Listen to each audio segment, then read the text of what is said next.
Gululankondo la Mulungu likulimbana ndi Satana ndi maeselo ake onse tidzagonjetsa mwa Yesuyo pokhulupirira mwa Ambuye tipeza chipambanocho cha mwazi wake omwe unakhetsedwa. Pita chitsogolo imba mukondwera zotamanda Mbuye Yesu, nena monyadira ntalo ya Ambuye natifera yetonse kala mwa Ambuye fatsa mawu ake atipatsa ife moyo chisomo chake Yesu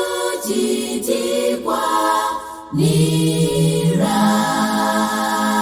Pita chitsogolo imba mukondwera zotamanda Mbuye Yesu, nena monyadira ntalo ya Ambuye natifera yetonse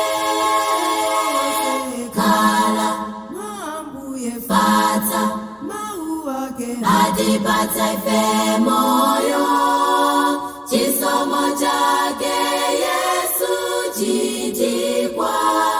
chitikwanira.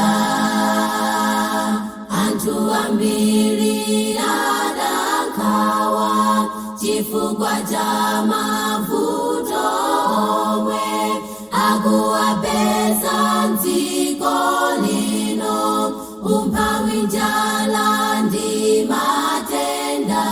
Koma Ambuye wathu Yesu adziwa zomwe tisowa, adzabwezera zonse tikagonjetsa.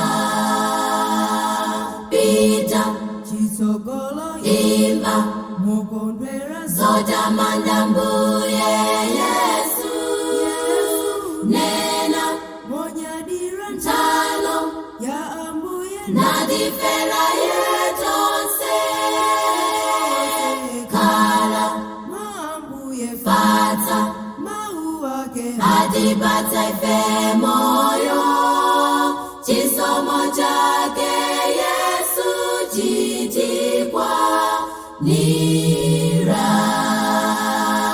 Pita chitsogolo imba mukondwera zotamanda Mbuye Yesu, nena monyadira ntalo ya Ambuye natifera yetonse kala mwa Ambuye fatsa mawu ake atipatsa ife moyo chisomo chake Yesu chitikwanira.